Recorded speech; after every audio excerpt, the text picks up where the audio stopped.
এক ইবলিস শয়তান এত ইবাদত করলো, এর যুবক ইবলিস শয়তানের ইবাদতগুলো যদি এক জায়গার মধ্যে জমানো হয় রে বাবা, এত সিজদা জিন্দেগিতে কেউ কোনোদিন করতে পারে নাই।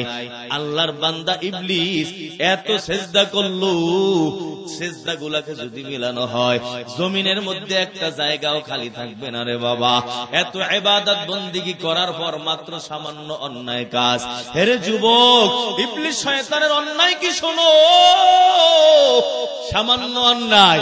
ইবলিস শয়তান আমার মালিকের কথাটা মানলো না, কারণ তার মধ্যে সামান্য পরিমাণ অহংকার ছিল রে বাবা। এই অহংকার ইবলিসের সব কিছু ধ্বংস বানাইয়া দিল, সব ইবাদত বরবাদ বানাইয়া দিল। আল্লাহ তাআলা তোমাকে আমাকে আগুন দ্বারা তৈরি করছে বাবা। চারটা পদার্থের মধ্যে একটা পদার্থের নাম হলো আগুন। ওই আগুনের মধ্যে একটা খাসলাত হলো খারাপ খাসলাত হলো নিজের মধ্যে অহংকার, আর একজনকে কাউকে মানতে চায় না, মুরাব্বিদেরকে মানে না, মুরাব্বিদেরকে সম্মান করে না। আমার পয়গম্বর বলেন, মান লাম ইয়ারহাম সগীরানা ওয়া লাম ইউআক্কির কাবীরানা ফালাইসা মিন্না। হে যুবক, যদি মুরাব্বিকে সম্মান না করো, আল্লাহর কসম আমার পয়গম্বর বলল তুমি আমার উম্মতের কাতারে না। ও বুড়া বাবাজিরা, তোমরা যদি যুবকদেরকে ছোট ছোট বাচ্চাদেরকে স্নেহ না করো, আমার পয়গম্বর বলল তোমরাও আমার উম্মতের খাতায় না রে বাবা। হে নবীর উম্মত, আল্লাহ রাব্বুল আলামিন তোমাকে আমাকে ওই আগুনের মাধ্যমে তৈরি করলো রে বাবা। আগুনের খাসলাতের কারণে তোমার আমার খাসলাত খারাপ হয়ে গেল। ঝগড়া দ্বন্দ্ব অহংকারের কারণে লাগে, মারামারি অহংকারের কারণে লাগে, হিংসা হাসাদ অহংকারের কারণে লাগে, একে অপরকে মানতে চায় না অহংকারের কারণে। আমাদের নবী বলেন অহংকার হলো রে বাবা উম্মুল আমরাজ। এত বড় আমরাজ, এত বড় রোগ দুনিয়ার মধ্যে দ্বিতীয়টা নাই। যেই বান্দার মধ্যে অহংকার, ও পর্দার অন্তরালের মা গো,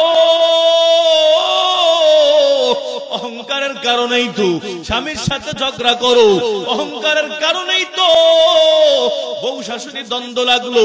এর যুবক, অহংকারের কারণেই তো মারামারি করো, অহংকারের কারণেই তো হিংসা হিংসি করো, অহংকারের কারণেই তো ঝগড়া দ্বন্দ্ব, অহংকারের কারণে ভাই ভাই মিল নাই, অহংকারের কারণে ভাই বোন মিল নাই, অহংকারের কারণে ওই সন্তান বাবার মিল নাই। হে নবীর উম্মত, ও যুবকের দল, আল্লাহর কসম, এই অহংকার আল্লাহ তাআলা জন্মগত ভাবে দিবেন। তবে আল্লাহ বলছে সাবধান, যেহেতু তোরে আগুন দ্বারা আমি আল্লাহ বানাইলাম, এ কারণে অহংকার অবশ্যই আসবে। কারণ আগুনের একটা গুণ হলো অহংকার, আগুন কাউকে মানতে চায় না। ও পর্দার অন্তরালের মা গো, তোমার মধ্যে অহংকার আছে, আমার মধ্যে অহংকার আছে। হে বাবাজিরা, আপনারা যারা এখানে বসা আছেন, তালাশ করলে আপনার নিজের মধ্যে অহংকার পাবেন। তবে অহংকার থাকবে, এটাকে দমন করতে হবে। অহংকারটা দেখানো যাবে না বাবা, ওই কারো সাথে অহংকারী করা যাবে না। কারণ অহংকার আমার আল্লাহর গুণ। আমার আল্লাহ তাআলা বলে আল কিবরিয়া উরিদাই, অহংকার আমার চাদর, আমার চাদর নিয়ে তোরা টানাটানি করবি না। হে বান্দা, আমার চাদর নিয়ে যদি তুই টানাটানি করো রে বান্দা, আমি তোকে ছাড় দেব না রে বান্দা। এটা আমার গুণ, আমার গুণ তুই ধারণ করতে যাইস না। আমি আল্লাহর মাত্র একমাত্র অহংকার। আল্লাহ তাআলা এজন্য কিয়ামতের ময়দানে ঘোষণা দিবেন, লিমানিল মুলকুল ইয়াউম, আজকের দিনের রাজত্ব কার? আমার আল্লাহ আবার বলবে বান্দা লিল্লাহিল ওয়াহিদিল কাহ্হার, একমাত্র আল্লাহ, আল্লাহ ছাড়া কারো রাজত্ব চলবে না। ওই দেশের বড় বড় বাদশাদেরকে আল্লাহর সামনে উপস্থিত করা হবে, তারাও বলবে একমাত্র আল্লাহ, কারো কোনো ক্ষমতা চলবে না রে বাবা। অহংকার এটা জন্মগত ভাবে তোমাকে আমাকে দিয়া দিছে রে বাবা। কারণ তোমার আমার সৃষ্টি হলো আগুনের মাধ্যমে, ওই আগুনের মধ্যে অহংকার আছে রে বাবা। ও পর্দার অন্তরালের মা, অহংকারকে দূর করতে হবে। হবে, অহংকারী মানুষ জান্নাতে যাবে না। আমার পয়গম্বর বলেন ওই বান্দা জান্নাতে কোনোদিন যাবে না যেই বান্দার দিলের মধ্যে যাররা পরিমাণ অহংকার থাকবে রে বাবা। ইবলিসকে যেমন আল্লাহ জান্নাত থেকে বাই করে দিয়েছেন, ইবলিসের অপরাধ, ইবলিস অহংকার করছে। সুতরাং তুমি আমিও যদি দিলের মধ্যে অহংকার ঢুকাই রে বাবা, আল্লাহর কসম আল্লাহর ওই জান্নাতে যাওয়া যাবে না। ওরে যুবক ভাই, অহংকার বাদ দিয়ে দাও রে বাবা। অহংকার কেমনে বাদ দিবা? ওরে যুবক, আল্লাহ ওয়ালাদের সোহবতে যাও, মসজিদের ইমাম সাহেবকে বন্ধু বানাও, ওই আল্লাহ ওয়ালাদেরকে আপন বানাও। আমার পয়গম্বর বলল আলমার ও আলা দীনি খলিলি। হে যুবক, বন্ধু বন্ধুর ধর্মের উপরে চলে।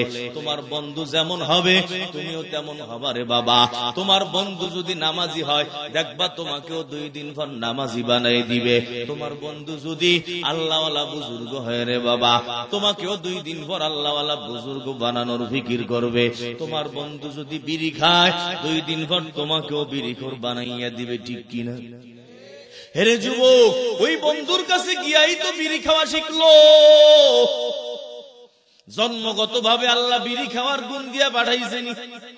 যখন তুমি আমি জন্ম হইলাম তোমার আমার মধ্যে একটা গুনাহের অভ্যাস ছিল না রে বাবা। তোমার আমার মধ্যে মাদক গ্রহণের অভ্যাস ছিল না, ইফটিজিং এর অভ্যাস ছিল না, জেনা করার অভ্যাস ছিল না। দুনিয়ায় আগমন করছো, খারাপ বন্ধু বান্ধবদের সাথে মিশছো, তারা তোমাকে একটা একটা গুনাহ শিখাইছে রে বাবা। ওই বন্ধু খারাপ যদি হয় তাদের সাথে মিশা যাবে না রে যুবক। হেরে যুবকের দল, আমার পয়গম্বর বলল আলমার ও আলা দীনি খলিলি। বন্ধু বন্ধুর ধর্মের উপরে চলে। ফালয়ানজুর আহাদুকুম মান ইউখালিল। সুতরাং প্রত্যেকে খেয়াল করবা কাকে তুমি বন্ধু বানাবা, কাকে বন্ধু বানাবা না। নামাজি মানুষের সাথে ঘোরো, ও পর্দার অন্তরালের মা গো, বেপর্দা নারীর সাথে ঘুরবা, দেখবা তুমিও কয়দিন পর বেপর্দা হইয়া যাইবা। আর ওই আল্লাহ ওয়ালি একেবারে পর্দানিশীন নামাজি নারীর সাথে তুমি বান্ধবী বানাও রে মা, দেখবা 2 দিন পর তুমিও আল্লাহর বান্দি নামাজি হয়ে যাবা।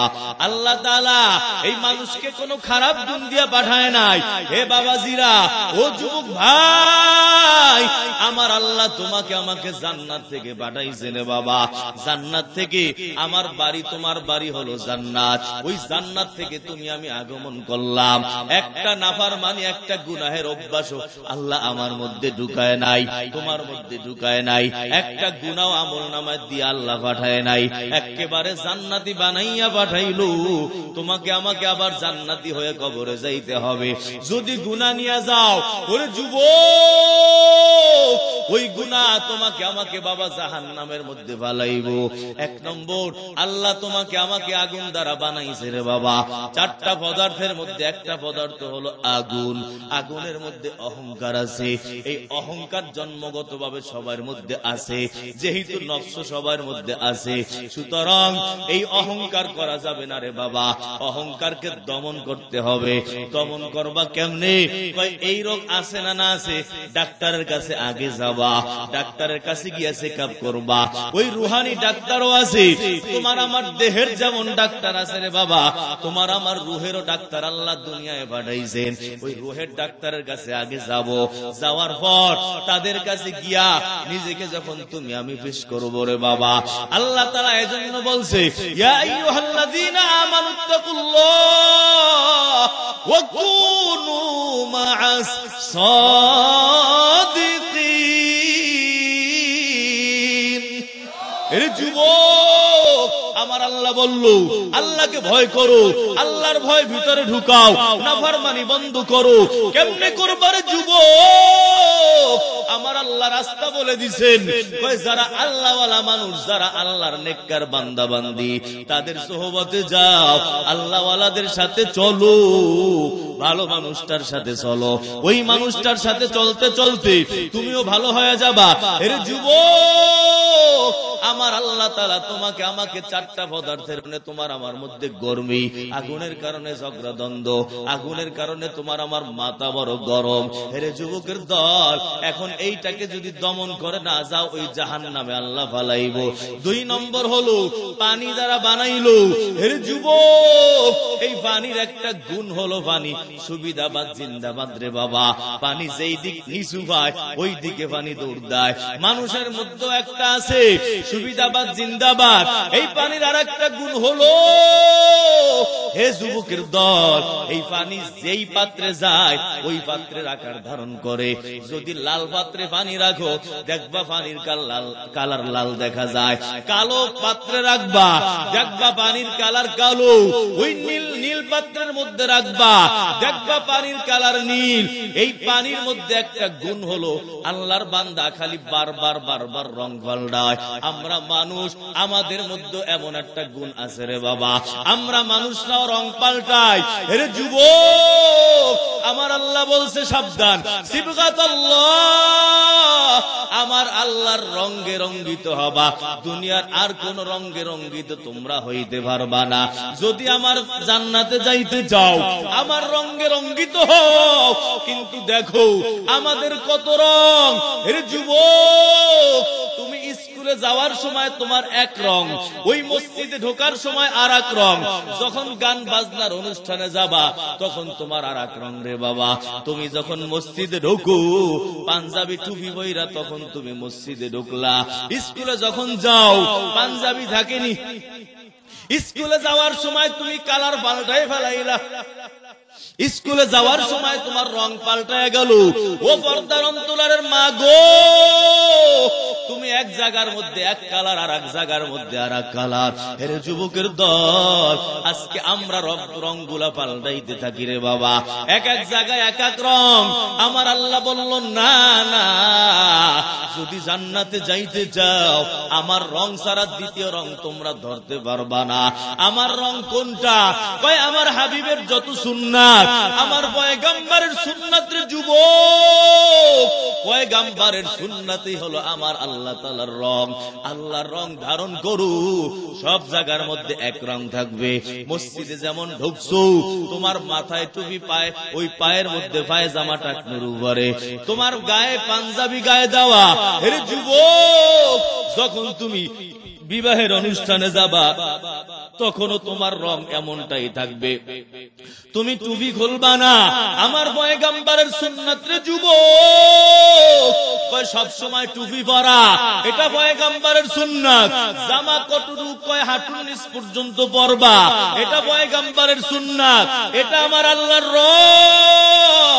ও পর্দার অন্তরালের মা, তোমার ব্যাপারে পয়গম্বরের নিয়ম, আল্লাহর নিয়ম হলো রে মা, শোনো, তুমি ঘরের মধ্যে ওই বেপরদায় যেমন চলবা না, রাস্তাঘাটেও তুমি বেপরদায় বের হবা না, বেপরদায় চলবা না, সব জায়গায় তোমার রং এক। হে যুবক, মাটির আল্লাহ পানি দ্বারা বানাইলো, এই জন্যই তো তোমার আমার কালার ভিন্ন। মসজিদে এক লেবাস, ওই স্কুলে আর এক লেবাস। নেতার সমাবেশে যখন যাইব, নেতার সমাবেশে তোমার আমার লেবাস ভিন্ন, ঠিক কিনা জোরে কও। ওই নেতায় যেই গেঞ্জি দিল ওই গেঞ্জি পইরাই তুমি নেতার সমাবেশে গেলা কেন? তুমি তো নবীর উম্মত, নবীর রং লাগাও রে যুবক। আমার নবীর কালার কোনটা? কয় নবীর রং হলো বাবা পুরুষের মুখের মধ্যে দাড়ি থাকবে, ওই নবীর রং হলো মহিলাদের মাথার মধ্যে চুল থাকবে রে বাবা। আজকে তাকাইয়া দেখো রে যুবক, ওই যে যুবকরা দাড়ি কাইটা বড় বড় চুল রাইখা একেবারে মহিলাদের বেশ ধারণ করে, কত যুবক কান ছিদ্র বানাইয়া বালা লাগায় আছে না নাই? এর যুবক, কানের দুল ফল্লা, আল্লাহর কসম আমার নবী বলে লাআনা রাসূলুল্লাহ সাল্লাল্লাহু আলাইহি ওয়াসাল্লাম আল মুতাশাব্বিহিনা মিনার রিজাল বিন নিসা। ওরে যুবক, যেই যুবকরা তোমরা যেই পুরুষ মহিলার আকৃতি ধারণ করে ওই পুরুষের উপর আমার আল্লাহর নবীর গজব নাজিল হয়, আমার আল্লাহ তার উপর গজব ফালায়। ওয়ালানাল্লাহু রাসূলুল্লাহ সাল্লাল্লাহু আলাইহি ওয়াসাল্লাম আল মুতাশাব্বিহাতি মিনান নিসা বিররিজাল। আবার ওই নারীদের উপরও আমার আল্লাহর গজব নাজিল হয় রে বাবা। কোন নারীদের উপর? কয় যেই নারীরা নারী হওয়ার পরেও পুরুষদের আকৃতি আকার ধারণ করে, এমন নারী সমাজের মধ্যে আছে না নাই? প্যান্ট শার্ট পরে আছে না নাই? ওই পুরুষের মতো চুল কাইটটা ছোট বানায়া ঘরে। ও পর্দার অন্তরালের মা গো, আল্লাহর কসম, তুমি তো আল্লাহর বান্দি। আল্লাহ তাআলা তোমার জন্য একটা রং নাজিল করছে। আল্লাহর রং কোনটা? আমার আল্লাহ বলছে সিবগাতাল্লাহ, আমি আল্লাহ তোদেরকে যেই রং দিলাম ওই রঙের উপরেই তোরা থাকবি, রং পাল্টাবি না। ওমান আহসানু মিনাল্লাহি সিবগা, আল্লাহর রঙের যে ভালো রং নাই রে যুবক, আমার মালিকের রঙের চেয়ে ভালো রং তো দুনিয়ায় কোনোটা পাবা না। আমার পয়গম্বর বলেন আল্লাহকে ওই দুনিয়ার মানুষকে রাজি বানাইতে যাইয়া মান আসখাতাল্লাহ, যে আল্লাহকে অসন্তুষ্ট বানায়, বান্ধবীকে রাজি করতে গিয়া আল্লাহকে অসন্তুষ্ট বানায়, আরেক ভাইকে রাজি করতে গিয়া আমার পয়গম্বর বলেন আল্লাহ তাআলা ওই বান্দাকে তার উপর কয়দিন পরে অসন্তুষ্ট বানায়া দেয়। যারে রাজি করতে গিয়া আল্লাহরে অসন্তুষ্ট বানাইলা, আল্লাহ তাআলা ওই লোকটারেই তোমার উপর দেখবা কয়দিন পর অসন্তুষ্ট বানায় দিবে। আমার আল্লাহকে রাজি করো, যদি আল্লাহরে রাজি না বানাও রে যুবক, আমার আল্লাহ কঠিন আযাব দিবেন। এই কঠিন আযাবের ব্যাখ্যা কি শোনো। পয়গম্বর ওই মুফাসসিরিনে কেরাম বলেন কঠিন আযাবের এক ব্যাখ্যা হলো রে বাবা, নিজেদের মধ্যে দ্বন্দ্ব লেগে যাবে, নিজেরা পরস্পরে ঝগড়া ফ্যাসাদ শুরু করবে। আগে নিজেদের মিল ছিল, এখন নিজেরা আল্লাহরে মানে না, আল্লাহকে না মানার কারণে নিজেদের মধ্যে ঝগড়া দ্বন্দ্ব শুরু হয়ে যাবে। ও পর্দার অন্তরালের মা, ও যুবক, আমার আল্লাহর রং লাগাও, আমার আল্লাহর রং তোমার মুখের মধ্যে দাড়ি থাকবে রে যুবক। আল্লাহর কসম, যদিও রাগ হও কিছু করার নাই, যেহেতু আমাকে এখানে বসাইছো হক কথাগুলা বলতে হবে রে বাবা। হেরে যুবকের দল, এই যে দাড়ি কাটছো কত বড় গুনাহ, কয় এর মতো দ্বিতীয় গুনাহ দুনিয়ার মধ্যে একটাও নাই। ঘুমাইয়া আছো হে যুবক, ঘুমের মধ্যেও সেকেন্ডে সেকেন্ডে কবিরা গুনাহ আমল নামায় জমা হয়। নামাজ পড়তেছো, মুখের মধ্যে দাড়ি নাই, ওই নামাজের মধ্যে গুনাহগুলো মাফ হয়ে যায় রে বাবা। কিন্তু দাড়ি না থাকার কারণে রে যুবক, ওই তোমার আমল নামায় আবার সেকেন্ডে সেকেন্ডে কবিরা গুনাহ লেখা হয়। বাইতুল্লাহ তাওয়াফ করো, হজরে আসওয়াদের মধ্যে সুম্মা দাও, হজরে আসওয়াদ গুনাহ টাইনা নিয়ে যায় যুবক, কিন্তু মুখে দাড়ি না থাকার কারণে আবার সেকেন্ডে সেকেন্ডে আমল নামায় গুনাহ লেখা হয় রে বাবা। কবিরা গুনাহ এত মারাত্মক, একটা গুনাহ মানুষকে জাহান্নামে নেওয়ার জন্য যথেষ্ট। আব্দুল্লাহ ইবনে আব্বাস বলল, হে যুবক, 700 কবিরা গুনাহ যদি তুমি জান্নাতে যাইতে চাও, এই 700 কবিরা গুনাহ থেকেই বাঁচতে হবে। একটা কবিরা গুনাহ থাকলে হে যুবক ওই জান্নাতে যাইতে পারবা না। ও পর্দার অন্তরালের মা, একটা কবিরা গুনাহই জাহান্নামে নিয়ে যাইব, কারণ ওই জান্নাত হলো পবিত্র জায়গা রে বাবা। জান্নাতের মধ্যে গুনাহ নিয়ে কেউ যাইতে পারবা না। হে যুবকের দল, তওবা করো, কারণ তোমার মতো কত যুবক যৌবন কালেই মারা গেল। ও যুবতী বোন, তুমিও তওবা করো, কারণ তোমার মতো কত যুবতী বোন দুনিয়া থেকে বিদায় হয়ে গেল রে বাবা। ওই যে বেইলি রোডে আগুন লাগলো, ওই জায়গার মধ্যে যুবতী বোন আছে, যুবক যুবক ছেলে ফেলেরাও আছে।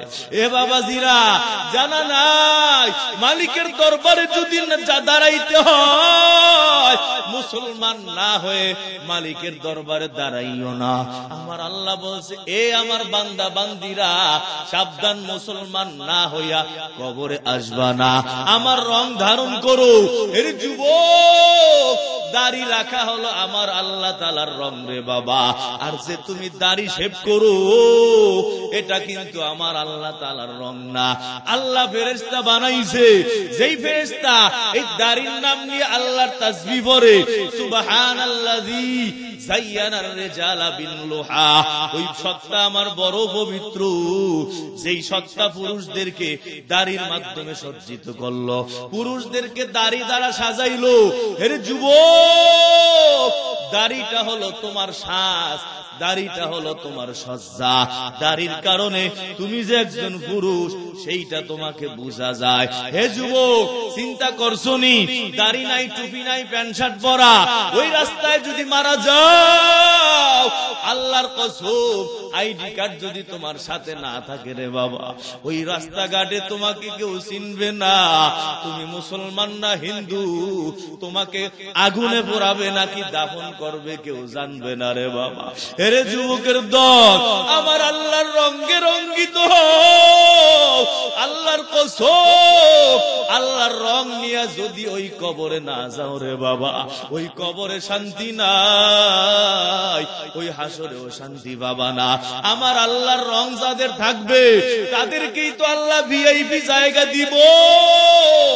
আমাদের প্রধানমন্ত্রী শেখ হাসিনা, সে যেই দল করে রে বাবা, তার দলের রঙে যে রঙ্গিত হবা, তাকেই সে ফ্যাসিলিটি দিবে, তাকেই তার কাছে নিবে। তুমি যদি অন্য রঙে রঙ্গিত হও, ও যুবক, আল্লাহর কসম, ওই প্রধানমন্ত্রীর কাছে তুমি যাইতে পারবা না। তুমি যদি বিএনপির রং ধারণ করো, ওই শেখ হাসিনা প্রধানমন্ত্রীর কাছে তুমি যাইতে পারবা না, কারণ উনি বলবেন আমার রং হলো আওয়ামী লীগ। তুই যদি আমার কাছে আসতে চাও, হে যুবক, তোকে আওয়ামী লীগের রং ধারণ করতে হবে রে বাবা। এই হিসাব যেমন সহজ, আল্লাহর সাথে হিসাব মিলানোটাও বড় সহজ। আমার আল্লাহর রং ধারণ করো, আল্লাহর রং ধারণ না করলে হে যুবক, ওই মালিকের দরবারে যাওয়া যাবে না, মুক্তি পাওয়া যাবে না, জান্নাতে যাইতে পারবা না। ও পর্দার অন্তরালের মা, আল্লাহর রং হলো তুমি পর্দার মধ্যে চলো। আল্লাহর রং হলো স্বামীর সাথে ঝগড়া করবা না। ও মা, ওই স্বামীকে যদি কষ্ট দাও, আল্লাহর কসম, জান্নাত তোমার জন্য হারাম। আমার নবী বলে, লাউ কুনতু আমুরু আহাদান আইয়াসজুদা লিআহাদিন, আমি যদি আল্লাহ বাদে কাউকে সিজদার অনুমতি দিতাম, লা আমারতুল মারআতা আন তাসজুদা লিজাওজিহা, মহিলাদেরকে বলতাম, ও মহিলার দল, তোরা তোদের স্বামীদেরকে সিজদা কর। ও মা, স্বামীকে কষ্ট দিও না, জান্নাত পাবা না। স্বামীকে কষ্ট না দেওয়া, এটা হলো আমার মালিকের রং। ওই সংসারে সবাই মিলেমিশে চলা, এটা হলো আমার মালিকের রং। আমার মালিকের রং কোনটা? কয় ঘরের মধ্যে সবাইকে ফজরের নামাজে জাগাইয়া দেবা, এটা হলো মালিকের রং। হে যুবক, 5 ওয়াক্ত মসজিদে যাবা, এটা আমার মালিকের রং। আমার মালিকের রং নিয়ে যদি না যাও, ওই মালিকের কাছে মুক্তি পাওয়া যাবে না। তোর পাওয়াটা ধরে বলি রে যুবক, স্কুলে পর কোনো সমস্যা নাই, কারণ ডাক্তার ইঞ্জিনিয়ার তো বহুত দরকার রে বাবা, কিন্তু নামাজটা কেন পড়ো না? তুমি তো মুসলমানের সন্তান, তুমি তো আল্লাহকে বিশ্বাস করো, তুমি তো নবীকে বিশ্বাস করো। ওরে যুবক, যদি মুসলমান হইতে যাও, নামাজ ছাড়া তুমি মুসলমান হইতে পারবা না রে বাবা। ও পর্দার অন্তরালের মা, নামাজ ছাড়া মুসলমান হওয়া যায় না। আমার নবী বলেন, যারা নামাজ পড়বা না, ওয়াকানা ইয়াউমাল কিয়ামাতি মাআ ফিরআউন। হে পর্দার আড়ালের মা গো, ও যুবক ভাই, ভালো করে শোনো, যারা নামাজ পড়বা না, কিয়ামতে তোমরা ফিরআউনের সাথে থাকবা। তুমি একটু জবাব দাও রে বাবা, ফিরআউনের চেয়ে খারাপ মানুষ দুনিয়ায় কেউ আসেনি? ফিরআউন কারো নাম আসেনি? কোন হিন্দুর ফলার নামও কি ফিরআউন আসেনি? কোন খ্রিস্টানের সন্তানের ফলার নামও বাবা, সন্তানের নামও ফিরআউন রাখে নাই। কারণ ফিরাউন এত খারাপ, ওর মতো খারাপ মানুষ এই জমিনের দ্বিতীয়টা ছিল না। যে যতই অন্যায় করলো কিন্তু নিজেকে খোদা দাবি করছে একমাত্র ফিরাউন রে বাবা। আমার নবী বলে, হে যুবক, যদি নামাজ না পড়ো হাসরে থাকবা ফিরাউনের সাথে, হাসরে থাকবা হামানের সাথে। ওয়াকানা ইয়াউমাল কিয়ামাতি মা ফিরাউন ওয়া হামান ওয়া উবাই ইবনে খালদ। 3 নম্বর হলো উবাই ইবনে খালদ। এ বাবাজিরা ভালো করে শোনো, ফিরাউনের মতো আযাব এই দুনিয়ায় কাউকে দেওয়া হবে না। ওর আযাব বড় কঠিন। এর যুবক, ওই ফিরাউনের সাথে যদি থাকতে চাও তাহলে আর নামাজ পড়ার দরকার নাই, মইরা গেলেই ফিরাউনের বন্ধু হয়ে যাবা। আর যদি চাও আমার আল্লাহর বন্ধু হইতে, জান্নাতে যাইতে যদি চাও, ফিরাউন যেহেতু জাহান্নামে যাবে, সুতরাং যুবক যদি নামাজ না পড়ো তুমিও জাহান্নামে যাবা রে বাবা। আউয়ালু মা ইউহাসাবু বিহিল আবদু ইয়াউমাল কিয়ামাতিস সালাহ। হে যুবকের দল ভালো করে শোনো, আমার নবী বলছেন সবার আগে কিয়ামতের ময়দানে নামাজের হিসাব হবে রে বাবা। এই নামাজ যেই মুসলমান পড়বা তুমি আল্লাহর রং ধারণ করল রে বাবা। বেনামাজি আল্লাহর রং ধারণ করে নাই, নামাজি আল্লাহর রং ধারণ করলো। হে যুবকের দল, মুনাফিকদের অভ্যাস ছিল এমন, ওয়াইদা খালাউ ইলা শায়াতিনহিম ক্বালু ইন্না মাআকুম ইন্নামা নাহনু মুস্তাহজিউন। ওই মুনাফিকরা যখন মুমিনদের সাথে যাইতো তখন বলতো আমরা মুমিন মুসলমান। যখন আবার ওদের শয়তানদের কাছে যাইতো, যখন বিধর্মীদের কাছে যাইতো, মুনাফিকরা তখন রং পাল্টাই ফেলাইতো রে বাবা। রং পাল্টানো এটা মুসলমানদের কাজ নয়। এর যুবক, এক রং থাকা এটা আল্লাহর কাজ, এক রং থাকা এটা নবীর কাজ। রং পাল্টানো এটা হলো মুনাফিকদের কাজ রে বাবা। মুনাফিকরা ওই মুসলমানদের কাছে আইসা বলতো আমরা মুসলমান, আমরা জান্নাতে যাইতে চাই। ও নবী, আমরা আপনার উম্মত, এই যে দেখেন দাড়ি টুপি আছে। হে বাবা, নবীর কাছে আইসা এক রং। আবার যখন কাফেরদের কাছে যাইতো রং তারা পাল্টায়া ফেলাইতো। তারা কইতো আমরা একটু ঠাট্টা করতে ওদের কাছে গেছিলাম, আমরা তো আসলে তোমাদেরই বন্ধু, তোমরা আমাদের কলিজা। হে যুবক, এই রং পাল্টানো এটা হলো মুনাফিকদের অভ্যাস রে বাবা। তুমি স্কুলে যাও, আমার নবীর রং লাগাইয়া তুমি স্কুলে যাও রে বাবা। নবীর রং হলো টুপি পরা, নবীর রং হলো জুব্বা পরা। এ যুবক জবাব দাও, আমার নবী তোমার মতো বড় বড় চুল কাটছেনি? হে যুবকের দল, তাহলে নবীর রং তুমি কোথায় ধারণ করলা রে বাবা? আল্লাহর নবীর চুলের যে রং ছিল তোমার আমার চুলের রংটাও তেমন হইতে হবে। যদি চুলের কালার ভিন্ন হয় ওই নবীর রং আমার মধ্যে থাকবে না। আল্লাহর নবী নামাজের ক্ষেত্রে যেই রং ছিল তোমাকে আমাকেও সেই রং আনতে হবে, না হলে বাবা হবে না রে বাবা। হে যুবকের দল, আল্লাহর রং নবী যেমন পোশাক পরতেন ওই পোশাকটার রংটাও তোমাকে আমাকে ধারণ করতে হবে। নবীর পোশাক হাঁটুর নিচে। হে যুবক, তুমিও নবীর ওই রঙের পোশাক ধারণ করো রে বাবা। আজকে আমাদের সমস্যা, এই যে মাহফিলে আসছেন দেখেন এক রং, সবার মাথায় টুপি আছে, কিন্তু সকালবেলা দেখবা যুবক আর এক রং। হে যুবক, ও বাবাজিরা রাগ করো না, এর কারণ হলো আল্লাহ তাআলা তোমাকে আমাকে পানির মাধ্যমে বানাইছেন। ওই পানির মধ্যে বাবা বিভিন্ন রং আছে রে বাবা, যেখানে যায় তখন সেই রং ধারণ করে। আমাদেরও একটা অভ্যাস, আমরা সুবিধাবাদী জিন্দাবাদী, যেখানে যাই সেখানে রং ধারণ করি। যদি দেখি সমস্যা রং পাল্টায় বলি না না, আমি তো ওই কথা এমনি বলছিলাম, আমি আসলে ওই দলের লোক না। এর যুবকের দল, 2 নম্বর পদার্থের নাম হলো পানি রে বাবা। 3 নম্বর পদার্থ কয় আল্লাহ তাআলা তোমাকে আমাকে মাটির মাধ্যমে বানাইছে রে বাবা। এর আগে শোনো, 3 নম্বর হলো বাতাস দ্বারা আল্লাহ বানাইছেন। বাতাসের একটা রোগ, কয় বাতাস হলো সব জায়গার মধ্যে ছড়ায়া যায়, এর কারণে তোমার আমার মধ্যে রোগ ঢুকলো। কোন রোগ? কয় তোমার আমার মধ্যে খালি সুনাম সুখ্যাতির লোক ঢুকছে রে বাবা। সব জায়গা সুনাম পাইতে চাই, মানুষের কাছে ছড়ায়া ছিটায়া যাইতে চাই।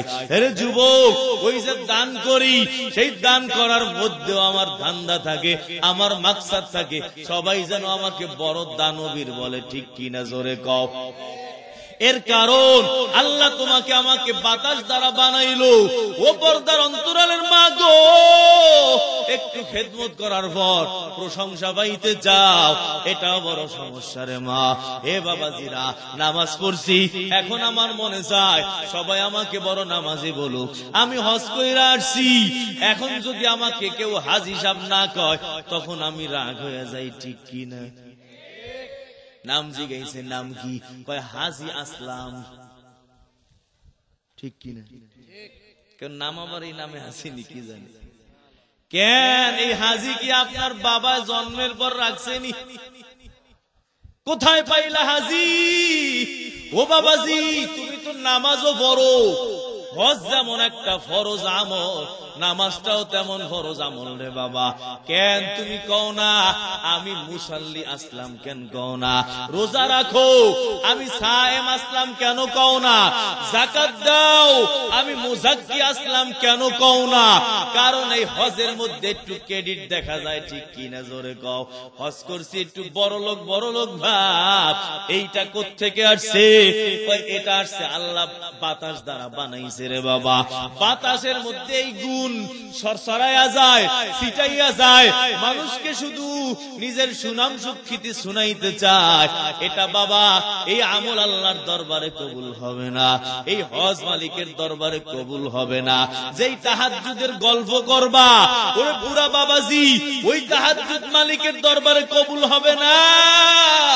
যেই দানের গল্প করবা, ওই দান আমার মালিকের দরবারে কবুল হবে না। যেই হজের গল্প করবা, ওই হজ আমার আল্লাহর দরবারে কবুল হবে না। আল্লাহ তোমাকে বড় দায়িত্ব দিল, শুকরিয়া আদায় করো, আর আল্লাহকে বলো আল্লাহ তুমি কবুল করে নিও রে আল্লাহ। হেরে বাবাজিরা, আমাদের আকাবিররা বললেন, এজন্য আমল কর আর দরিয়া মে ডাল। আমল করো, আমল করে করে নদীর মধ্যে ফালাইয়া দাও। হে যুবক, কি হবে? কয় কিয়ামতের ময়দানে এই আমলটা দেখবা মণিমুক্ত হইয়া মুক্তা আকার ধারণ করে আল্লাহর দরবারে উপস্থিত হবে। কারণ আমল করে তুমি ভুলে গেছো, আর তোমার মনে নাই রে বাবা। আমাদের সমাজে এমন মানুষ পাওয়া যায়, বাবাকে মাসে মাসে কত টাকা দেয় ডায়েরির মধ্যে লেখে রাখে, এমন মানুষ আছে না? না, কয় টাকা দিছে, 20 বছর পরে ডায়েরি বই করছে, আপনার পিছনে আমার এত লাখ টাকা খরচ হয়েছে। এরে যুবক, এইটা চিন্তা করলি না? তোর বাবা তোরে ছোট কাল থেকে কত কিছু খাওয়াইলো, লালন পালন করলো, বড় বানাইলো, ছোট কালে থাপড় দিয়া মাইরা ফালাইলে কিছু করার ছিল না। ওই বাবা তো তোর কিছু হিসাব করে নাই। আজকে বাবারে 2 পয়সা দাও, হিসাবের কোনো শেষ নাই, ঠিক কিনা বলো? রাগ করতেছেন আছে না নাই? বহু এই বাপের লগে হিসাব, মাল লগে হিসাব। হে বেটা, আনতা ওয়া মালুকা লি আবিকা, আমার নবী তো বলছে তুইও তোর বাপের, তোর মালও তোর বাপের, সব তোমার বাবা, ঠিক কিনা? কিন্তু এই ওসিলায় আবার বাবায় জুলুম কইরা সন্তানের সব ধ্বংস করতে পারবে না।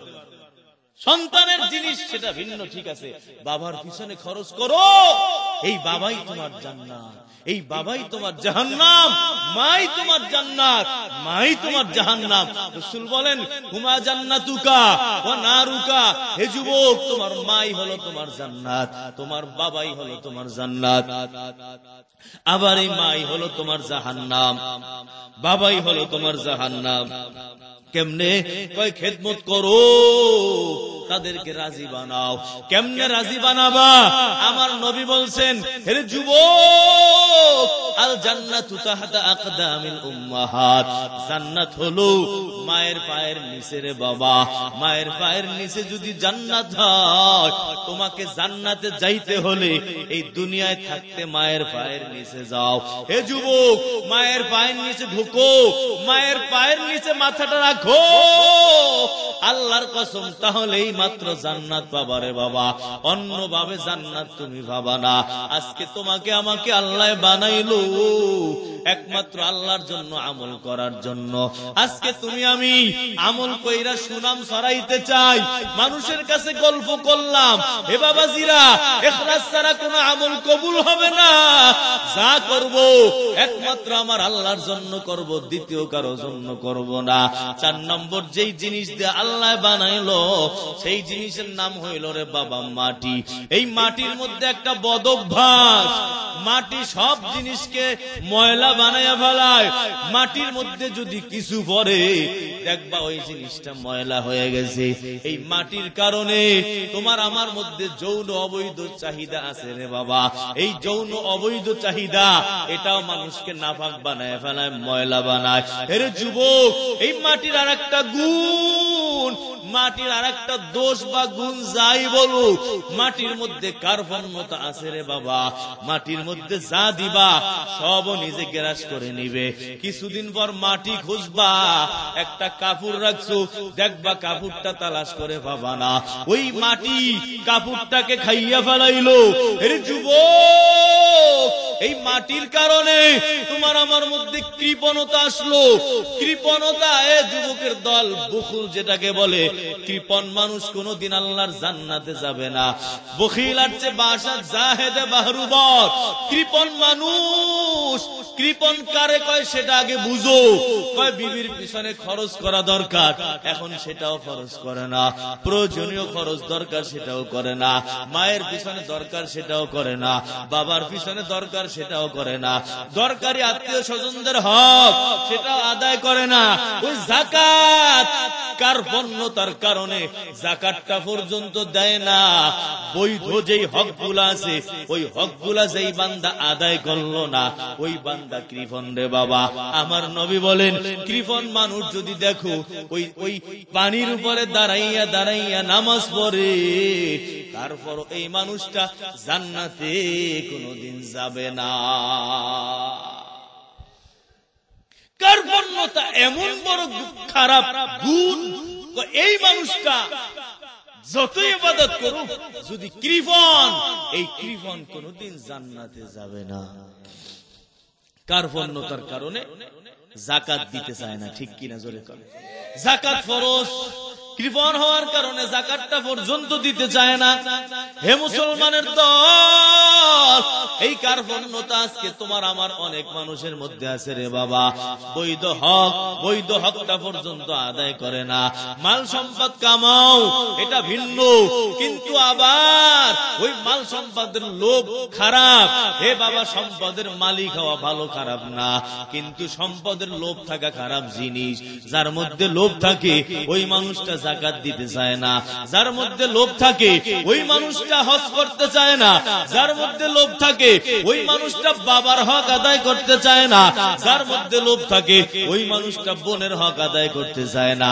যার মধ্যে লোভ থাকে ওই মানুষটা মসজিদের হক আদায় করতে চায় না। হে বাবাজিরা, এই মসজিদ যেই মহল্লার মধ্যে আছে রে বাবা, এই মসজিদও একটা হক তোমার আমার কাছে পাও না রে বাবা। যার মধ্যে কার্পণ্যতা, ওই মানুষটা এই মসজিদের হকটা পর্যন্ত আদায় করতে পারে না। আমি আপনাদের সামনে হেরে বাবাজিরা 4টা কথা বললাম। 1 নম্বর, 4টা জিনিসের সমন্বয় আল্লাহ তাআলা তোমাকে আমাকে বানাইছে রে বাবা। 1 নম্বর হলো আগুন দ্বারা, 2 নম্বর হলো বাতাস দ্বারা, 3 নম্বর হলো পানির মাধ্যমে, 4 নম্বর হলো মাটির দ্বারা। এই 4টা পদার্থ মিলা তোমার আমার নফস তৈরি হয়েছে বাবা। তোমার আমার নফস বানাইতে এই 4টা জিনিস লাগছে রে বাবা। এই জন্য জন্মগত ভাবে নফস বড় খারাপ। কারণ নফসের মধ্যে চারটা বদ অভ্যাস আছে, আর নফসই হলো তুমি, নফসই হলাম আমি। তোমার আমার দেহটা তুমি না, তোমার আমার দেহটা বাবা আমি না। আমার হাত এটা আমি না, আমার মাথা এটা আমি না। আমি ভিন্ন জিনিস, আমার দেহ ভিন্ন জিনিস, আমার হাত পা ভিন্ন জিনিস। রুহের জগতে আমি ছিলাম, আমার দেহ ছিল না। মায়ের পেটে আমার দেহ তৈরি হলো। ও যুবকের দল, আজকে মায়ের পেট থেকে নিয়া এই দেহের উপর আরোহণ করে তুমি আমি দুনিয়ায় আগমন করলাম, তুমি আমি আসলাম। এই দুনিয়া আসার পর আল্লাহ নফস নামক একটা জিনিস দান করছে রে বাবা, আর একটা জিনিস রুহু নামক আর একটা জিনিস দিছেন। নফস ভিন্ন, রুহু ভিন্ন। রুহু মানুষকে নেকের কাজের দিকে নেয়, আর নফস মানুষকে গুনাহের দিকে নিয়ে যায়। নফসকে বানাইছেন এই চারটা জিনিসের সমন্বয়। এই জন্যই তো নফসটার যুবক, ইন্নান নফসা লাআম্মারাতুম বিসসু। আমার আল্লাহ বলে এই নফসটা মানুষকে গুনাহের দিকে নিয়ে যায় রে বাবা। জন্মগত ভাবে সব নফস আম্মারা। এর যুবক, এই নফস আম্মারা নিয়ে যদি মারা যাও, আল্লাহর জান্নাত কোনোদিন পাওয়া যাবে না। জান্নাতে যাইতে হলে আম্মারা থেকে চেঞ্জ কইরা হয়তো বা নফসে লাওয়ামা বানাবা, না হইলে নফসে মুতমাইন্না বানাবা। ওরে যুবক, ও বাবাজিরা, আজকে তোমার আমার নফসের খবর নাই। যত খবর নিলাম দেহের খবর নিলাম রে বাবা। দেহের মধ্যে হয়, দেহ যেমন আরাম চায়, নফসও তেমন আরাম চায়। দেহের যেমন সৌন্দর্য আছে, নফসেরও তেমন সৌন্দর্য আছে। আজকে নফসকে যদি সোজা না বানাও, আল্লাহর জান্নাতে যাওয়া যাবে না রে বাবা। কবরে যাওয়ার পর তোমার আমার দেহ মাটির সাথে পচে যাবে, গলে যাবে রে বাবা। আমি উপস্থিত হব আল্লাহর দরবারে, আমার রূহটা উপস্থিত হবে আল্লাহর দরবারে। আমি যাব, আমার দেহ যাবে না। এর যুবক, আল্লাহর কসম, এই আমি আল্লাহর দরবারে উপস্থিত হব, আমার দেহটা উপস্থিত হবে না।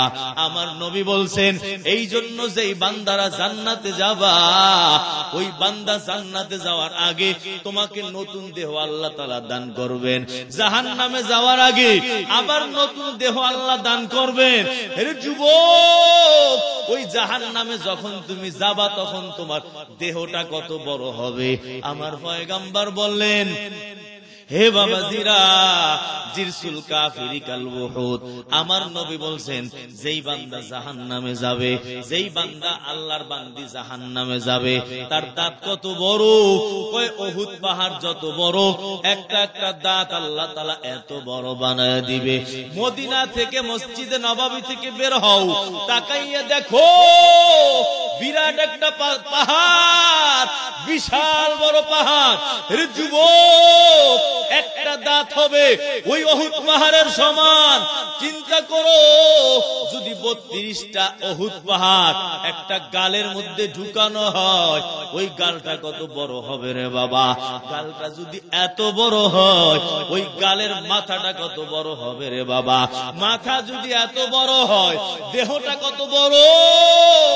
ও পর্দার অন্তরালের মা, আমার পয়গম্বর বলে, ভালো করে শুনো, মা বাইনা মানকিবাইল কাফিরি মাসিরাতু সালাস। যে বান্দা বান্দি জাহান্নামে যাবে, তার এক কাত থেকে নিয়া আর এক কাত পর্যন্ত দূরত্ব হবে 3 দিন 3 রাতের সফর। দ্রুতগামী ঘোড়া যদি 3 দিন দৌড়ায়, 3 রাত দৌড়ায়, যত দূর পর্যন্ত যাইতে পারে রে বাবা, এত দূর পর্যন্ত এক কাত থেকে নিয়া আর এক কাত পর্যন্ত দূরত্ব। বসার জন্য কত জায়গা লাগবে? কয় মা বাইনাল মক্কা ওয়াল মদিনা। মক্কা থেকে নিয়া মদিনা। এর যুবক, ওই মক্কা মদিনা 600 থেকে 800 কিলোমিটার। যেই বান্দা বান্দি জাহান্নামে যাইবা, তোমার বসার জন্য এত বড় জায়গা লাগবে রে বাবা। ওয়া গিলাজু জিলদিল কাফির মাসিরাতু সালাস। আমার নবী বলেন, জাহান্নামীর চামড়া কত মোটা, কয় চামড়ার উপর থেকে নিয়া নিচ পর্যন্ত যাইতে 3 দিন 3 রাত সময় লাগবে রে বাবা। এত বড় দেহ কেন? ওরে যুবক, চেহারাটা হবে কালো, চোখগুলো হবে নীল বর্ণের ভয়ঙ্কর দৃশ্যরে বাবা। জাহান্নামীকে যখন জাহান্নামে ফালাইব, ওই জাহান্নামীকে কেমনে ফালাবে রে বাবা? শিকল দ্বারা বাঁধা হবে। এর যুবক, ওই শিকলটা কেমন? একটা আংটা যদি সর্বোচ্চ পাহাড়ের মধ্যে রাইখা দেওয়া হয় রে বাবা, ওই আংটাটার গরমের কারণে এবং ওজনের কারণে ওই বড় পাহাড়টা ধইসা 7 জমিন নিচে চলে যাবে রে বাবা। এই আংটা দ্বারা বাঁধা হবে। হে যুবক, এই আংটাটা গলার মধ্যে ঢুকানো হবে, পেছনের রাস্তা দিয়া বের করা হবে। এই শিকলটা বের কইরা তারপর এই শিকলটা দ্বারা বাঁধা হবে। কয় ডান হাত তার কাঁধের সাথে বাঁধা হবে, তার সাথে তার শয়তানটাকেও বাঁধা হবে। যেই মানুষ শয়তান যাকে ধোঁকা দেয়, যার পিছনে যেই শয়তান, ওই শয়তানটাও তো বাবা জাহান্নামে যাবে। কেমনে যাবে? কয় যার সাথে আর দুনিয়ার বন্ধুত্ব, ওই বন্ধুকে নিয়ে যাইব। ও যুবক, শয়তানরে বন্ধু বানাইও না, আল্লাহর কসম। ওই শয়তান একসাথেই 2 বন্ধু জাহান্নামে যাবে রে বাবা। ওই শয়তান মানুষকে চেষ্টা করে, সর্বপ্রথম যেই ধোঁকা দিতে চেষ্টা করে সেটা হলো কাউকে শিরিক করানো যায় কিনা রে বাবা। শয়তানের 1 নম্বর ধোঁকা, ওই শয়তান আগে চেষ্টা করলো তাকে শিরিক করানো যায় কিনা। 2 নম্বর চেষ্টা করে তাকে বেদাত করানো যায় কিনা। হে যুবক, যদি তোমাকে দ্বারা শিরিক করাইতে পারে, আল্লাহর কসম ওই শয়তান আর তোমাকে ধোঁকা দেয় না রে বাবা। ওই শয়তান এখন আলাদা হয়ে বসে থাকে, তোমার নামাজে ডিস্টার্ব করে না, তোমার রোজায় ডিস্টার্ব করে না, তোমার কোরআন তেলাওয়াতে ডিস্টার্ব করে না, তোমার কোন আমলে ডিস্টার্ব করে না গুম্মা। কারণ শয়তান জানে আমি ওরে আসল কাম, ওরে আসল জায়গায় ধরা খাওয়ায় দিছি। অর্থ ইমানের মধ্যেই বড় ভেজাল বানায় দিলাম, ইমানের মধ্যে যেহেতু গরমিল বানায় দিলাম, সুতরাং যা নামাজ পড়বো যুবক, কোন নামাজ হইবনি শিরিক রাইখা। যত নামাজ পড়বা, কোন নামাজ আল্লাহর দরবারে কবুল হবে না রে বাবা। যত তেলাওয়াত করবা, কোন তেলাওয়াত আল্লাহর দরবারে কবুল হবে না। শিরিক রাইখা, ইমানে ভেজাল, বেদাত রাইখা যত আমল করো না কেন রে যুবক, ওই বেদাতের তওবা কোনদিন নসিব হয় না। কারণ বেদাতি নিজের খারাপ মনে করে না, তওবা কে করে? যে নিজের খারাপ মনে করে, যে বেদাত করলো সে তো নিজের ভালোই মনে করে। হে যুবকের দল, এজন্য বেদাতির তওবা জিন্দেগিতে নসিব হয় না রে বাবা, মুশরিকের তওবা জিন্দেগিতে নসিব হয় না রে বাবা। গুনাহ করলে জাহান্নামে যায়, কিন্তু যেই বান্দা গুনাহকে হালাল মনে করে, ওই বান্দা চিরস্থায়ী জাহান্নামে যায়। হারামকে হালাল মনে করলো, ওই মানুষটা জান্নাত পায় না রে বাবা। এরে যুবকের দল, ও পর্দার অন্তরালের মা গো, ওই জাহান্নাম বড় ভয়, বড় মারাত্মক, বড় কঠিন জায়গা রে মা। আমার পয়গম্বর বলে ওই জাহান্নামীকে শিকল দ্বারা বেঁধে ফেলানো হবে, তার সাথে তার শয়তানকেও বাঁধা হবে। শয়তানকে বাইধা একসাথে জাহান্নামের আগুনের মধ্যে ফেলাবে। তার বুকটাকে ছিদ্র বানাইয়া বুক থেকে পিছনে তার বাম হাতটা বাই করা হবে। ও পর্দার অন্তরালের মা গো, ওই বাম হাতের মধ্যে তার আমল নামাটা দেওয়া হবে। এভাবে বাইধা একেবারে নিক্ষেপ করে বান্দাকে জাহান্নামে ফালাইব। জাহান্নামে পড়ার পর একেবারে নারী বুড়ি বের হয়ে যাবে। ও যুবক, ওই কবরে কেমনে থাকবা? মুরাকাবা করো, আমার আল্লাহর কথা স্মরণ করো রে বাবা। কবরের মুরাকাবা করো, দেখবা তুমি গুনাহ থেকে বাঁচতে পারবা। হে যুবক, ওই কবরে কেমনে ঘুমাবা? একেবারে অল্প জায়গা রে বাবা, ঘোর অন্ধকার, বালবাতি নাই, সাথী নাই, কিছু নাই। ঘরের মধ্যে এসি লাগানো, কবরে কিন্তু বাবা এসি লাগাইলেও কাজ হবে না। ঘরে কত দামি বিছনা, ওরে যুবক, তোমার ওই বিছনার চাদর কিন্তু কবরে বিছানো হবে না রে বাবা। কত দামি 5 লাখ টাকার খাট, কিন্তু কবরের মধ্যে 2 টাকার একটা কাঠ দিয়াও চৌকি বানায় দেয় না রে বাবা। তোমার কবরের মধ্যে কোনো বিছানা নাই, কোনো খাট নাই রে যুবক। বাবাজিরা কবরের মুরাকাবা করো। আমার পয়গম্বর বলে এই মুরাকাবা যদি বান্দা তোমরা করো এর দ্বারা গুনাহ ছাড়ার তৌফিক নসিব হবে। দৈনিক আমল 5 মিনিট মুরাকাবা করবা। হে যুবক, আমি কবরের মধ্যে ঘুমানো আছি রে বাবা, আমি নামাজ পড়ি নাই, যার কারণে আযাবের ফেরেশতারা আমার কবরের মধ্যে আযাব দিতেছে, আগুন জ্বালায় দিছে, ধাউ ধাউ করে আগুন জ্বলে। ও বাবা, কত ভয়ঙ্কর আগুন! কয় দুনিয়ার থেকে 70 গুণ পাওয়ার বেশি রে বাবা। দুনিয়ার আগুন আগে চামড়া জ্বলায়, জাহান্নামের আগুন আগে কলিজাটা জ্বলাইয়া দেয় রে বাবা।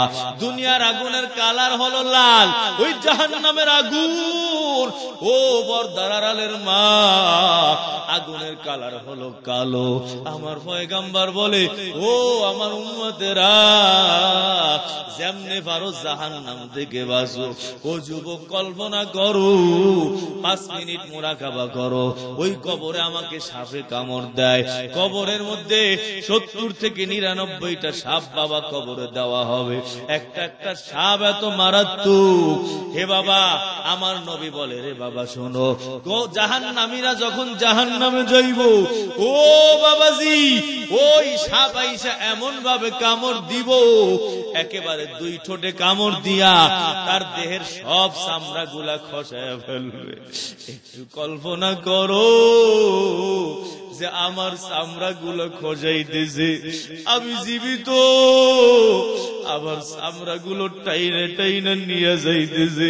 এ বাবা, একটা জীবিত ছাগলের চামড়া খসাইলে কেমন কষ্ট লাগে, কেমন ব্যথা লাগে। তোমার আমার চামড়া গুলাও যদি খসানো হয়, তোমার আমার কত কষ্ট লাগবে। এ যুবক, এই দুনিয়া কিছুই না, আমার আল্লাহর সামনে যাইতে হবে। ওই আমিও কবরে যাব, তুমিও কবরে যাবা। ও মা, কবর থেকে কেউ বাঁচবে না। ওই যে আমাদের যত ক্ষমতাধর যতই থাকো না কেন, এ বাবা, ফেরাউনের সে ক্ষমতাধর কেউ নাই। ওই ফেরাউন অন্ধকার কবরের মধ্যে গেল। ও পর্দার আড়ালের মা, ওই কবরের মুরাকাবা না করলে বাঁচা যাবে না। ওই মুরাকাবা করো রে যুবক, দেখবা তখন ওই জাহান্নামের আগুন থেকে বাঁচতে পারবা, গুনাহ থেকে বাঁচতে পারবা। রে যুবক, ওই জাহান্নামীরা যখন জাহান্নামে যাবে রে বাবা, আমার পয়গম্বর বলেন, গর্ত থেকে বড় বড় সাপগুলা বের হবে। কত বড় বড় সাপ! ওই উটের গলার মতো মোটা মোটা সাপ। জাহান্নামীদেরকে ওই জাহান্নামের মধ্যে যাওয়ার পর এই আগুনের শাস্তির সাথে সাথে রে বাবা আর একটা শাস্তি দেওয়া হবে, সেটা হলো ক্ষুধার শাস্তি, আযাব। এ বাবা, এমন ক্ষুধা, জাহান্নামীরা খাবার খাবার বলে চিল্লাইতে থাকবে, খাবার দাও, খাবার দাও, চিল্লাইতে চিল্লাইতে। এই ক্ষুধার যন্ত্রণা ওই জাহান্নামের আগুনের চেয়ে বড় মারাত্মক মনে হবে রে বাবা। চিল্লাইয়া চিল্লাইয়া 1000 বছর যখন যাবে, তখন আল্লাহ তাআলা তাদের জন্য খাবার পাঠাবে। হে যুবক, কি খাবার বাবাজিরা শোনো, খাবার হলো কাঁটাযুক্ত খাবার, কয় কাঁটা, এই কাঁটা তাদেরকে খাইতে দিবে। আর জাহান্নামীদের পচা গলা, পুষ, মাংস, গোশত, ওইগুলার কাঁটা 2টা মিশাইয়া দিবে, তাদের মুখের সামনে যাবে। এত দুর্গন্ধ, মনে হয় বমিতে নারী ভূমি বের হয়ে যাবে রে বাবা। তারপরও ক্ষুধা বড় কঠিন। ওই ক্ষুধার কারণে এই খাবার গুলা বাবা তারা সবাই খাবে। খাবার খাওয়ার পর তাদের বিপদ আরো বাইরা যাবে। এই খাবার গুলা তাদের গলার মধ্যে আটকায় যাবে রে বাবা। ও যুবক, সইতে পারবা কিনা কল্পনা করো। আজকে তো তোমার গায়ে কত শক্তি, গায়ে কত পাওয়ার রে বাবা। ওই কবরে তোমার দলবল থাকবে না। এখন তো দুনিয়ায় কিশোর গ্যাং নিয়ে চলো, ওই কবরে কোনো গ্যাং থাকবে না রে বাবা। তোমার কবরে তুমি একা। ও মা, তোমার কবরে তুমি একা, আমার কবরে আমি একা। ও বাবাজিরা, চিন্তা করো, বাবা নাই, দাদা নাই, তারপরে কে ছিল তার নামটাও জানা নাই। তুমি আমিও কবরে চলে যাব। নাতির ঘরের ভূতি ওই তোমার নামটা মনে রাখতে পারবে না রে বাবা। তোমার অস্তিত্ব বিলীন হয়ে যাবে। তুমি যে একটা মানুষ ছিলা, এটা কেউ জানবে না। মাটির থেকে তৈরি। ওরে যুবক, ওই মাটির দেহ আবার মাটি হয়ে যাবে, কিছুই থাকবে না, কোনো অস্তিত্ব নাই। যদি ভালো কাজ করে যাও, ওই ভালো কাজগুলো দুনিয়ায় থাকবে রে বাবা। আমার নবী নাই, কিন্তু নবীর ভালো কাজগুলো আছে। ওই যে আম্বিয়া কিরাম নাই রে যুবক, তাদের ভালো কাজের মাধ্যমে তারা বেঁচে আছে। হে যুবক, তুমি দেশের আদর্শ, তুমি দেশের সৈনিক, সুতরাং নাফরমানি করা যাবে না, গুনাহ করা যাবে না। তুমি হবে একটা মডেল রে বাবা। তোমাকে দেখা দেখা অন্য যুবকগুলা ভালো হবে, অন্য যুবকগুলা তোমাকে দেখা দেখা নামাজি হবে, অন্য যুবকগুলা তোমাকে দেখা দেখা এলাকার মধ্যে খেদমত করবে, মুরব্বীদেরকে সম্মান করবে। হে যুবক, তুমি যদি খারাপ কাজের মডেল হও, আল্লাহর কসম ওই কবরে চলে যাবা, তোমার এই গুনাহ জিন্দেগিতে বন্ধ হবে না। ভালো কাজের মডেল হও, তোমাকে দেখা মানুষ উজ্জীবিত হবে, ভালো কাজ করবে রে যুবক। তাহলে দেখবা তুমি দুনিয়া থেকে বিদায় হয়ে যাবা, তোমার এই ভালো কাজের মাধ্যমে তুমি উম্মতের জনগণের দিলের মধ্যে বেঁচে থাকবা রে বাবা। ওই মরে যাব, কেউ তোমাকে আমাকে চিনবে না রে বাবা। আমার পয়গম্বর বলে, হে যুবক, ওই জাহান্নামীকে যখন জাহান্নামে ফালানো হবে রে বাবা, তার সাথে তার শয়তানটাকেও তার গলার সাথে বাঁধা হবে, তার ডান হাতটা তার গলার সাথে বাঁধা হবে, শিকলটা তার মুখ দিয়ে ঢুকানো হবে, পেছনের রাস্তা দিয়ে বের করা হবে। এরপরে হে যুবক, এইটুক শুধু কল্পনা করো কেমন লাগে। এখন যদি একটা শিকল তোমার আমার মুখ দিয়ে ঢুকাই দেয় রে বাবা, সহ্য করতে পারবা না। হে বাবা, ওই কিয়ামতে আরো বড় কষ্ট লাগবে। এই শিকল শুধু শিকল না, এই শিকল আগুনের শিকল। ওমা, কেমনে সইবা? এখন যদি একটা আগুনের শিকল যদি তোমার আমার গলা দিয়ে ঢুকানো হয় রে বাবা, এত বড় কঠিন আযাব সইতে বাবা তুমি আমি পারবো না। হে বাবাজিরা, আল্লাহর ভয় ভিতরে ঢুকাও। ওই জান্নাত আছে, জাহান্নাম আছে রে বাবা, কবরের আযাব আছে, সব আছে। হে যুবক, ওইখানে গিয়া বিপদে পড়লে বাঁচানোর কেউ থাকবে না। মার কাছে যাবা, মা তোমাকে পরিচয় দিবে না রে বাবা। বাবা এত আদর করলো, ওই বাবা তোমাকে পরিচয় দিবে না। ও পর্দার অন্তরালের মা গো, এই দুনিয়া থেকেই জান্নাত কামাই করে যাইতে হবে, ওই জাহান্নামের আগুন থেকে দুনিয়া থেকেই বাঁচতে হবে। হে যুবকের দল, ওই শিকল দ্বারা যখন বাঁধা হবে, বাইদা ওই জাহান্নামীকে জাহান্নামের মধ্যে নিক্ষেপ করা হবে, উম্মতে মুহাম্মাদীকেও জাহান্নামে ফালাইব। জাহান্নামের আগুন উম্মতে মুহাম্মাদীকে জ্বালাইতে যাবে না রে বাবা। ওই মালিক দারোগা বলবে, এ আগুন জ্বালাও না কেন? জাহান্নামের আগুন বলবে, ও মালিক দারোগা, দেখেন না এই বান্দার অন্তরে ঈমান ঈমান ঝল ঝল ঝল ঝল করতেছে। বান্দা কবিরা গুনাহের কারণে জাহান্নামের মধ্যে নিক্ষিপ্ত হয়েছে, কিন্তু ঈমানের কারণে আমি তাকে জ্বালাইতে পারতেছি না। হে যুবক, ওই জাহান্নামের আগুন, দুনিয়ার আগুন তো পানি দিলে নিভে যায় রে বাবা। জাহান্নামের আগুনে 1000 টন পানি দিবা, ওই জাহান্নামের আগুন নিভবে না। দুনিয়ার আগুন বাতাস দিলে নিভে যায়, জাহান্নামের আগুনে 1000 বাতাস দিবা, ওই জাহান্নামের আগুন নিভবে না রে বাবা। ও বাবাজিরা, ওই জাহান্নামে ফালাইবো কঠিন আযাব। ওই কাঁটাযুক্ত খাবার খাওয়ার পর গলার মধ্যে খাবার গুলা আটকায়া যাবে।